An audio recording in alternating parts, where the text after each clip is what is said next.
Hello, I'm Dr. Mary Ann Teitelbaum, and today we're going to talk about food allergies.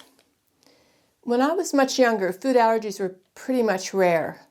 We had never heard of a gluten sensitivity or a tree nut allergy or lactose intolerance, and yet nowadays they're at such epidemic levels that most restaurants offer all kinds of gluten-free entrees, and the supermarkets are filled with a variety of gluten-free, soy-free, lactose-free, and peanut-free foods to choose from.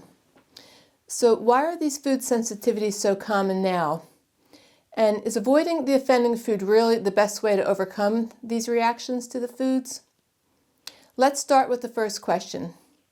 From treating thousands of patients with food allergies over the past 35 years, I've come to the conclusion that the majority of the food sensitivities and allergies people are experiencing are most commonly caused by the overuse of pharmaceuticals we use nowadays compared to the amounts used 50 years ago. It's common for teenage girls nowadays to take birth control pills for decades. Children are given over 70 vaccines. I had 2 vaccines when I was young for comparison. And many children are given antibiotics every time they get an infection, which weakens their immune system, requiring more and more rounds of antibiotics to the point where it's common that a child might take 6 to 12 rounds of antibiotics in just 1 year. And all this at a time when the immune system is just starting to develop. You see, when a baby's born, the gut is sterile.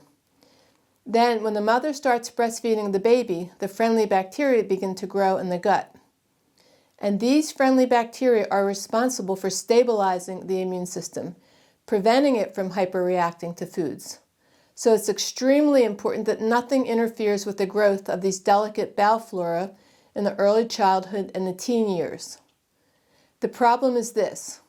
The antibiotics, immunizations, and birth control pills all deplete this friendly bacteria, so if the child has been exposed to too many rounds of these medications, the strains of the friendly bacteria get wiped out, which will start that downward spiral of the immune system, causing it to hyperreact to foods with each new round of antibiotics or immunizations. Now, the liver, which is also part of both the digestive system and the immune system, has to intelligently process all the food once we swallow it and send it on its way. But since the liver is also the seat of detoxification and has to process any and all chemicals that come into the body, if it's exposed to too many toxins, it'll overheat as it processes these very hot and acidic toxins.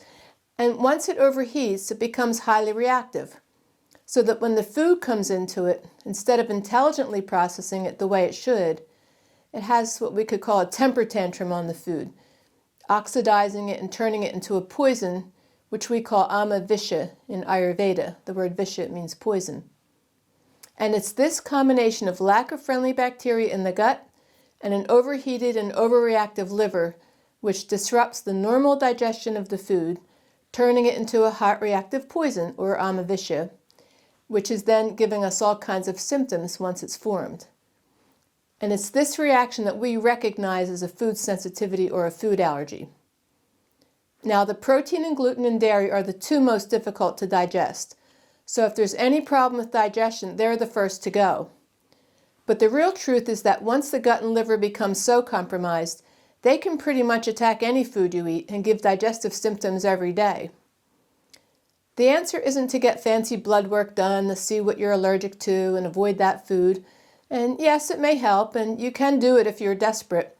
But the best thing to do is to fix the friendly bacteria in the gut, cool down the heat in the liver, and clean it out. And then slowly watch these food sensitivities go away, so you can then enjoy the offending foods once again.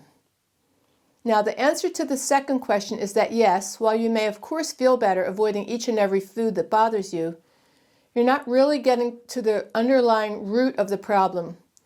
This means that when you do go back to eating the offending food after avoiding it for a while, you might start reacting to it all over again. Or you might find that now another food that you've been eating also starts to give you problems, so that you have to avoid that one as well, and another one, until you feel like you're backed into a corner with hardly any food left to eat. And I see many people in this predicament. And it's only getting worse as time goes on and more rounds of pharmaceuticals are given with each new generation of children. But there's a way out of it, which involves much more than just avoiding the offending foods. First, you have to regrow the friendly bacteria in the gut, and each person might have to do it in a slightly different way. Some people might be instructed to make their own homemade yogurt, lassi, or buttermilk using very active yogurt starter cultures. But then others might be sensitive to dairy, so they can't use these cultured dairy products, which means they might have to use a lactose-free probiotic. And unfortunately, a lot of the probiotics on the market are useless because they lose their potency during the processing. So unless you can look at their viability under a microscope, make sure those cultures are still alive, you might try to find different brands to get the desired effect you're looking for. We use Natrum probiotics in my practice, but sometimes if a person is sensitive to even probiotics and sensitive to milk, we have to teach them how to make cultured coconut water, using the water taken directly from a fresh coconut, because the coconut water on the supermarket shelves has been sitting there and it can lose its medicinal effects over time. Or sometimes we have to teach them how to make yogurt, buttermilk, and lassi from goat's milk, which is a lot less allergenic than cow's milk. We also have to cool down the liver, again, tailoring the targeted herbs specifically for each person. And don't forget, herbs are a sort of food, and if the liver is in a bad mood, it will turn the herb into visha as it tries to digest it. So we have various ways of avoiding the liver by giving transdermal creams, where we rub the herb onto the skin and it goes directly into the bloodstream and doesn't have to be digested by the liver.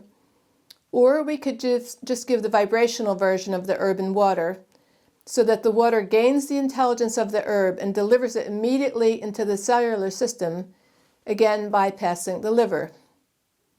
Now there are some great herbs like Bhumi Amla, which can cool the heat in the liver and bring the intelligence back to the liver so it stops hyperreacting to the foods. Mankhand is the only herb who has a cooling effect without cleaning it, and Guduchi Sattva can clean the liver while keeping it cool, but again, if the liver is extremely reactive, we may have to give that Guduchi through the skin or through herbal nectar drops to prevent the liver from attacking it and oxidizing it in the way it oxidizes all the foods and herbs coming into it. We teach the patients to avoid herbs which clean the liver but heat it at the same time. Herbs like milk thistle, dandelion, and even many of our Ayurvedic herbs as well. Garlic pills, flaxseed oil, lots of synthetic vitamins, especially the B complex, also turmeric and curcumin capsules, all heat the liver. So we have to take the patients off of all these in order to help the liver to cool down. But in the end, by fixing the friendly bacteria in the gut and helping the liver to do its job the way it's supposed to, the food allergies eventually will die down and just go away, which is a great relief to people who have been suffering for years with their food allergies. So I hope you can now see that there's a better way to address food allergies other than by just avoiding the offending foods.